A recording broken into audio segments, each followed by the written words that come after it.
Bonjour à tous et à toutes, ici Denoz. Aujourd'hui, je vais vous parler d'une perle du monde de l'animation. Cependant, attention, c'est un animé qui est très violent et vulgaire. C'est pour ça qu'il est déconseillé aux moins de 15 ans. Il y a également des scènes qui sont très difficiles psychologiquement et aussi visuellement. Donc autant vous dire que cet animé n'est pas pour tout le monde. Donc si vous êtes sensible, évitez de le regarder. Enfin bref, j'essaye de vous présenter les meilleurs animés possibles, donc c'est normal que j'en dise du bien. Mais aujourd'hui, c'est vraiment spécial car cet animé m'a vraiment ébahi. Bon, de toute manière, vous l'avez vu dans le titre, aujourd'hui on va parler de Devilman Crybaby.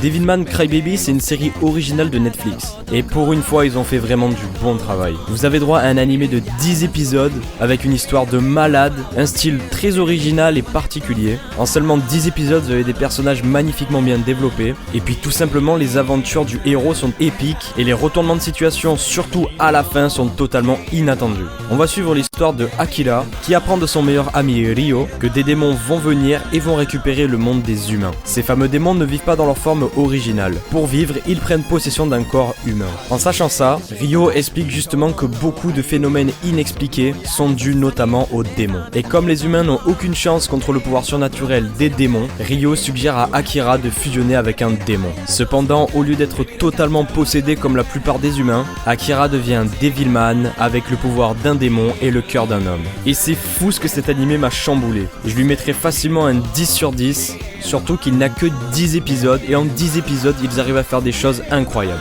Comme je vous l'ai déjà dit, l'histoire est très solide et les retournements de situation sont presque impossibles à prévoir. Les personnages ont beaucoup de charisme, surtout Akira et Ryo. Akira, c'est un homme qui va découvrir ses nouveaux pouvoirs de démon. Cependant, c'est quelqu'un de très empathique et ça va vraiment vous surprendre de pouvoir voir que certains démons peuvent pleurer. Ryo, quant à lui, il est très froid et il n'hésite pas à lever la main sur les humains et on a vraiment l'impression qu'il n'a pas de cœur. Je ne vais pas vous en dire plus pour ne pas vous spoil, mais sachez que Ryo cache un énorme secret. Pour terminer sur l'histoire et les personnages, je vais quand même vous laisser deux petits mots sur la fin de l'animé. Pour moi, c'est l'une des meilleures fins d'animé que je n'ai jamais vues. Faut savoir que Devilman Crybaby, c'est un très vieux manga que je n'avais jamais vu et qui justement a été réadapté par Netflix. Donc pour moi, tous les retournements de situation et la fin de l'animé, je ne les connaissais pas. Et ça m'a vraiment laissé bouche bée tellement c'était exceptionnel. Et là vraiment, je n'exagère rien du tout. Après avoir terminé l'animé, je n'arrêtais pas de penser à la fin et à quel point elle m'avait totalement surpris. Pour ce qui est du côté artistique de cet animé, c'est vraiment très spécial, mais personnellement j'aime beaucoup. Au niveau de l'animation, ça va, franchement c'est vraiment pas mal. Bon, il y a quelques scènes avec un petit peu de relâchement, mais rien de marquant.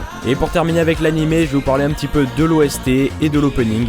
L'opening est vraiment très particulier et personnellement ce n'est pas le genre d'opening que j'irai écouter tous les jours, mais on peut au moins lui accorder qu'il colle parfaitement à la série. Et ensuite vous avez l'OST de l'animé qui est vraiment énorme. Je vous recommande d'ailleurs d'aller écouter Devilman no Uta, que là par contre je pourrais facilement réécouter en boucle pendant 1 heure. Donc voilà, pour conclure sur cet animé, il s'inscrit dans mon top 10 de mes animés favoris, ça c'est une évidence. C'est pour vous dire à quel point j'ai été impressionné et qu'il y a du niveau. Après, si vous avez l'impression que j'aime tous les animés du monde, c'est faux, j'en ai vu énormément et je vous présente vraiment les meilleurs, enfin en tout cas les meilleurs selon moi. Mais ne vous inquiétez pas, je vous ferai de temps en temps des critiques négatives, c'est prévu. Et voilà, on arrive déjà sur la fin de cette vidéo. N'hésitez pas à lâcher un petit like si elle vous a plu et à vous abonner pour être au courant de mes nouvelles vidéos. Sur ce, c'était Denoz, je vous souhaite de passer une bonne journée ou une bonne soirée, allez bye bye.